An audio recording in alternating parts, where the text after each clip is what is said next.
My name is Mark Waitkus. I'm an artist. I have a studio called Waitkus Studios. I've been painting now for about 30 years. For the last 10 years, I've been working for the Boston Red Sox. Also, I'm a national artist for colleges and universities. And also for my local roots, I like to do paintings of Worcester historical buildings. And I believe in the preservation of buildings as well. Elbridge Boyden, he was an architect, which I thought back in 1810 he was born, and he lived almost to 90 years old, and a lot of the buildings here in Worcester were buildings that he was the architect and designer of. Really quite an amazing guy, and his dad was in the Revolutionary War, and he grew up in Vermont, moved to Orange, and then at 16 years old in Athol, he decided to become an architect.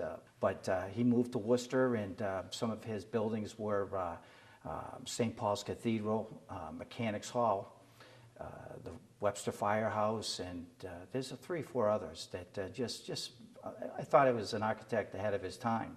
So what I'd like to do is show a few of his buildings, and I brought a few of my prints over the years that I've painted to kind of show you his style of architecture. He was fascinated with towers, and this is one he did right here of the old Webster Street firehouse, which has been restored, but again, you can see all the towers and how he really captured this, and this was his style. And this was the oldest firehouse at one time in the country, and just a beautiful piece of architecture. And still remaining is the Washburn Towers over at WPI. Again, you can see his form. He's fascinated with towers and the weather vanes as well. And this is one of the icon buildings at WPI. Another one, again with towers, is Fenwick Hall up at Holy Cross.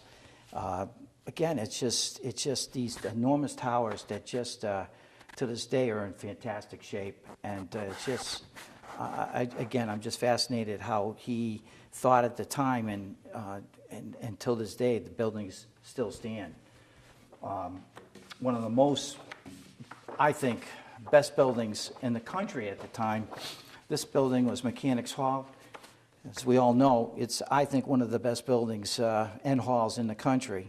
It was built in 1853, and you can see that the columns, again, the windows, the architecture of the arches, just fantastic work. And the inside, it's just amazing. You can see all the portraits that hang in the building. It's just, I think, one of the key landmarks and treasures of Worcester. So he passed on about, like I said, almost 90 years old. You'll see a lot of his buildings are in the Brookfields and surrounding suburbs of Worcester too. So